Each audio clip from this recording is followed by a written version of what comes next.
Okay, so imagine this, a Christian kingdom, ancient and powerful, that's been thriving in India for more than 1,000 years. Now, what if I told you its entire world was basically dismantled in a matter of weeks? Well, that is the incredible story of the Thomas Christians, and it all revolves around one single dramatic event that changed their history forever, the Synod of Diamper in 1599. Now, our guide for this whole story is a really remarkable historical document called the Varthamana Pustakam.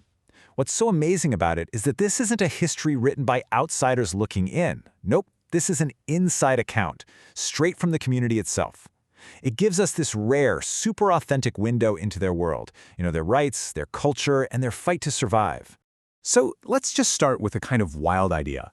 What if one of the oldest Christian communities on Earth wasn't in Europe or even the Middle East, but was actually thriving on the coast of India, centuries before the first European ships ever showed up? All right, to really get the massive impact of the Synod, we've got to first understand the world it basically destroyed. So let's take a look at the very unique and independent society of the Thomas Christians. So who were the Thomas Christians, or Nazranis? Well, they trace their faith all the way back to the Apostle Thomas himself. I mean, think about that. And for centuries, they created this completely unique identity, a culture that was profoundly Christian, but also unmistakably Indian. They didn't just exist in India. They actually blended their faith with the local customs of the high-caste Hindu nobility all around them. And get this, they weren't just some religious group. They were, for all practical purposes, an autonomous republic.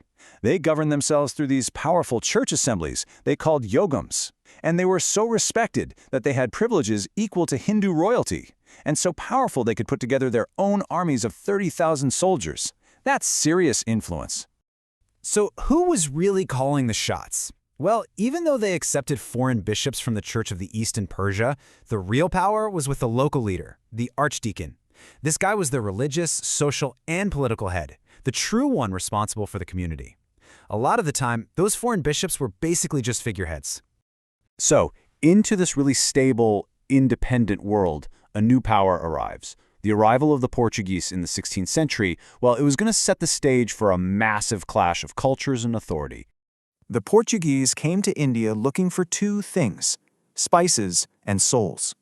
They were absolutely shocked to find this thriving Christian community already there, but they had a very, very specific goal: bring all of these Christians under their own centralized control. And their method for doing this was called the Padreado system. This basically gave the Portuguese crown absolute authority over all the churches in their territories. The goal was pretty simple: Latinize the local Christians, erase their ancient traditions, and force them completely under the thumb of the Portuguese Archbishop of Goa. You can just see the massive conflict right here, can't you?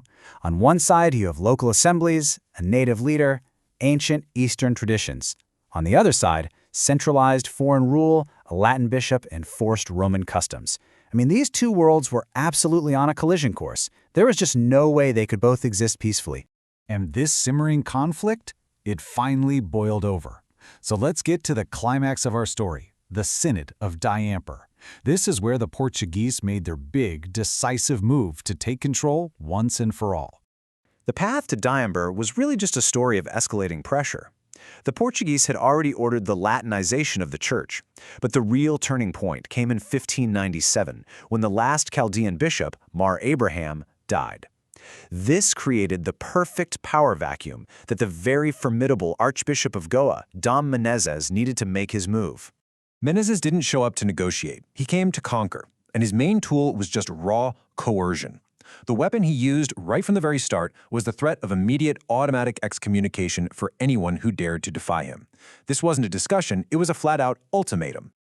So, in June 1599, under this incredible pressure, the leaders of the Thomas Christian community were gathered at Diamper, and there they were forced to condemn their own spiritual head, the Chaldean patriarch, as a heretic. They had to renounce their ancient customs and swear total obedience to the Portuguese.